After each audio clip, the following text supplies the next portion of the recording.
There's an age we hit, usually somewhere in our 50s, when retirement suddenly becomes the topic. It's like one day everyone around you is talking about when you should retire, how long you should keep working, or what they think you should be doing, as if they know. And every backyard barbecue has its own cast of characters. See if you recognise a few.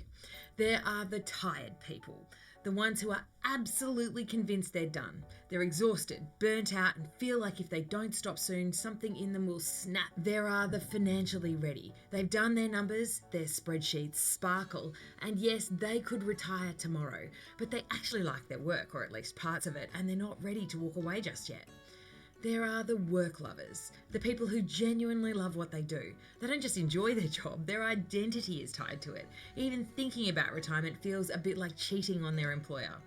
Then you've got the crisis crew, the people whose health, stress levels, or happiness have quietly slid into the danger zone.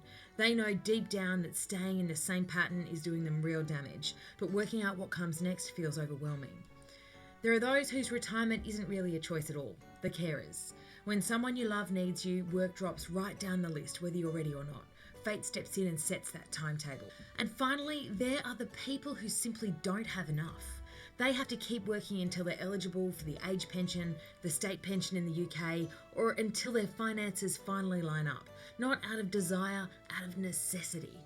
Whichever group you're sitting in right now, here's the truth that cuts across Australia, New Zealand, and the UK. Only around about 30 or 31% of people retire by choice today. So what happens to the rest? They get retrenched and can't find another role. They get sick, they burn out, their caring responsibilities ramp up, or the workforce shifts around them and suddenly they're out, long before they planned to be. You don't need to retire on a schedule. There's no magical age where the bell rings and you must leave the building.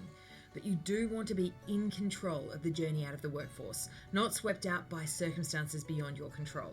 Because the data is really blunt. People who retire unexpectedly spend on average an extra 2 years just coping with the emotional fallout, never mind the financial shocks. Retirement isn't just a date on the calendar, it's a transition.